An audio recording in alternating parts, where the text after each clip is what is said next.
नमस्कार दोस्तों।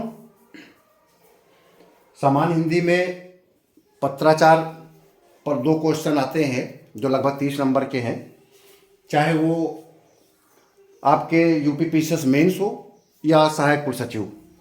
पिछले वीडियो में मैंने आपको अर्थशास्त्री पद के बारे में बताया था कि अर्थशास्त्री पद कैसे लिखा जाता है, और आज मैं कार्यालय ज्ञाप और कार्यालय आदेश पर चर्चा कर रहा हूँ। ऑफिस ऑर्डर और ऑफिस मेमोरेंडम दोनों ही आपके सिलेबस में है, सहायक कुल सचिव के और यूपी मेंस में।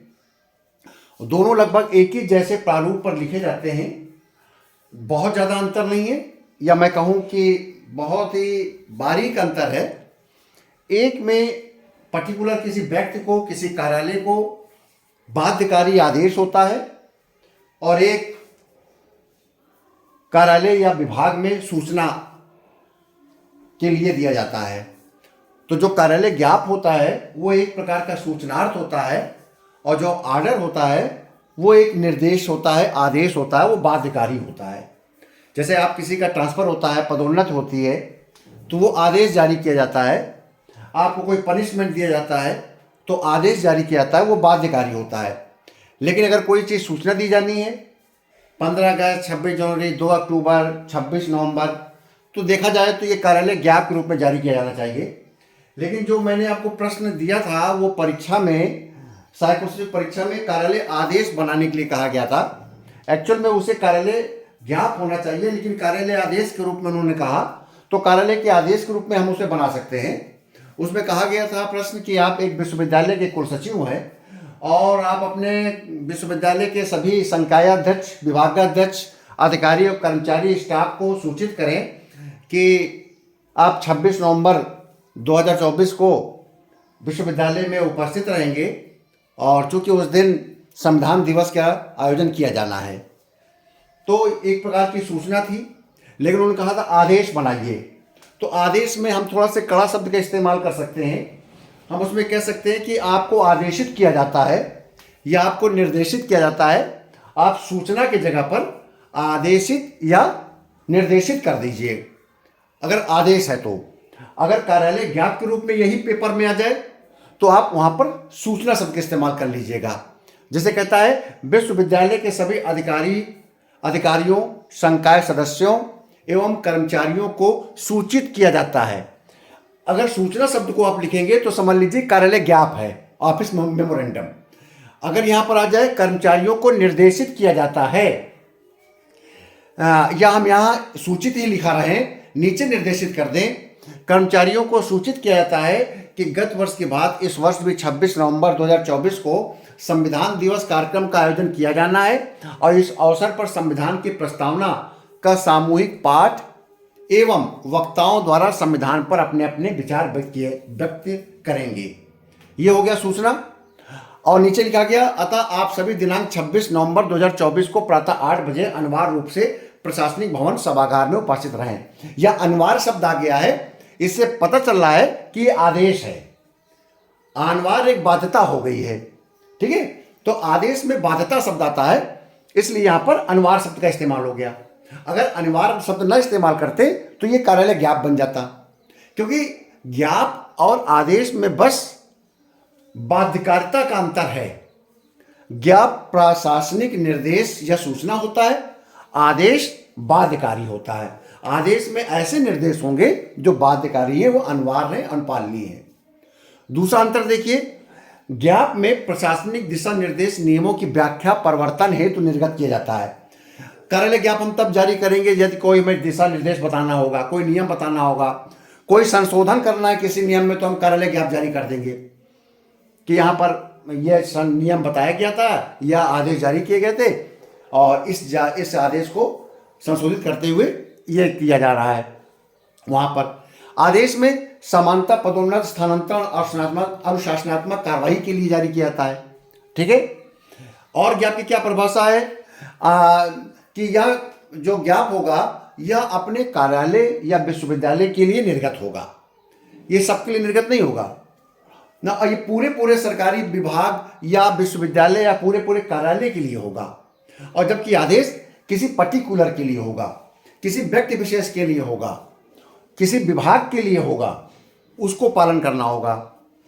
और एक ज्ञाप की परिभाषा है, ज्ञाप जो होता है वो आपका प्रशासनिक मार्गदर्शन प्रकृति का होता है, उसकी विधिक बाध्यता नहीं होती है। जबकि आदेश में पालन करना अनिवार्य होता है, वो बाध्यकारी होता है, तभी उसको हम आर्डर कहते हैं। अगला विशेषता, ज्ञाप हमेशा सूचनात्मक होता है और आदेश हमेशा आदेशात्मक होता है। तो कार्यालय ज्ञाप और कार्यालय आदेश में ये डिफरेंस आप याद कर लीजिएगा कि दोनों प्रकार के पत्र आपके पेपर में आएंगे। आपकी ड्राफ्टिंग का तरीका दोनों में एक ही है। देखिए, सबसे ऊपर आपके कार्यालय का नाम आ गया। चूंकि यहाँ पर विश्वविद्यालय के द्वारा लिखा जाना था तो हमने विश्वविद्यालय का नाम लिख दिया। अगर ये किसी कार्यालय द्वारा लिखा जाना होता तो हम कार्यालय का नाम लिख देते ऊपर, जिस कार्यालय द्वारा जारी किया जा रहा है। उसके नीचे उसका पता हो गया, उसके बाद पत्रांक हो गया, जो सेक्शन जारी करता है उसका नाम लिख दिया। सामान्य 2 लिखा हुआ है तो मान लिया सामान्य अनुभाग 2 है। समारोह से संबंधित ये पत्र है तो समारोह डाल दिया। सन 2024 है, ये काल्पनिक है, अब आप अपने मन से कुछ भी बना सकते हैं पत्रांक के आगे। स्थान क्या है, लखनऊ है, उसके आगे दिनांक डाल दिया। तो ये फॉर्मेट चाहे कार्यालय ज्ञाप का हो और चाहे कार्यालय आदेश का इसी ड्राफ्ट में बनता है, इसी प्रारूप में बनता है। सेवा में महोदय आदि का उल्लेख नहीं किया जाता है, प्रेषक प्रेस का उल्लेख नहीं किया जाता है। अशासकीय पत्र में आपको बताया था ड्राफ्टिंग कैसी है। इसके अलावा शासकीय पत्र में हमेशा सेवा में प्रेषक करके और सेवा में करके लिखा जाता है, और सर्कुलर में भी प्रेषक और सेवा में करके लिखा जाता है। लेकिन जो कार्यालय आदेश और कार्यालय ज्ञाप होते हैं वो इस फॉर्मेट में बनाए जाते हैं। किसी प्रकार का अगर कोई भी आ जाए, अगर चाहे वो ज्ञाप का बनाने के लिए है, कार्यालय ज्ञाप बनाने के लिए है या कार्यालय आदेश, आप इसे फॉर्मेट बनाएंगे, ठीक है। और आप देखिए उसके बाद हस्ताक्षर आ गए, क्योंकि इस प्रश्न में ये कहा गया था कि आपको जो कार्यालय आदेश बनाएंगे वो कुल सचिव के माध्यम से बनाएंगे। तो देखिए, हस्ताक्षर करेंगे कुल सचिव साहब, अपना नाम लिखेंगे, अपने पदनाम लिखेंगे, नीचे कुल सचिव आ गया। फिर उसमें यह भी था कि आप इंडोर्स करिए और कुलपति महोदय को भी सूचना भेजिए।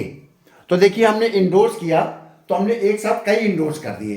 कैसे कर दिए, प्रतिलिपि निम्नलिखित को सूचनार्थ एवं आवश्यक कार्रवाई प्रेषित।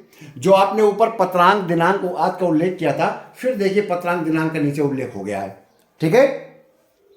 और प्रतिलिपि निम्नलिखित को सूचनार्थ एवं आवश्यक कार्रवाई प्रेषित। नंबर 1, निजी सचिव माननीय कुलपति महोदय के अवलोकनार्थ। डायरेक्ट हम कॉपी नहीं करते हैं माननीय कुलपति महोदय को, हम उनके निजी सचिव को कॉपी करते हैं कि आप कुलपति महोदय के अवलोकनार्थ इसे प्रस्तुत कर दें, इस कार्यालय ज्ञाप को, वो सीन कर लेंगे। दूसरा, व्यक्तिगत सहायक वित्त अधिकारी। विश्वविद्यालय में वित्त अधिकारी चूंकि दूसरे विभाग से आते हैं, उनको भी हर पद की सूचना अलग से दी जानी चाहिए। वो विश्वविद्यालय के अंग तो हैं, लेकिन वो प्राइमरी अंग नहीं है, वो किसी दूसरे विभाग से आए हुए व्यक्ति हैं। इसलिए हर पत्र अगर उनको किसी कार्यक्रम में बुलाया जाना है तो उनको जरूर कॉपी की जानी चाहिए। इसलिए उनके व्यक्तिगत सहायक को कॉपी की गई, व्यक्तिगत सहायक वित्त अधिकारी, ठीक है। और तीसरा है समस्त संकाय, समस्त विभाग प्रमुख, अध्यक्ष, अधिकारी और समस्त कर्मचारी, ठीक है ना। और फिर नीचे आ जाएगा कुल सचिव के हस्ताक्षर और नाम। तो आप ये समझ गए, आदेश और ज्ञाप में बहुत ज्यादा अंतर नहीं है। ज्ञाप सूचना के लिए होता है, आदेश में आदेश होंगे। अगर किसी का ट्रांसफर, पोस्टिंग, अनुशासन, तो आप वहां पर जारी करेंगे कार्यालय आदेश।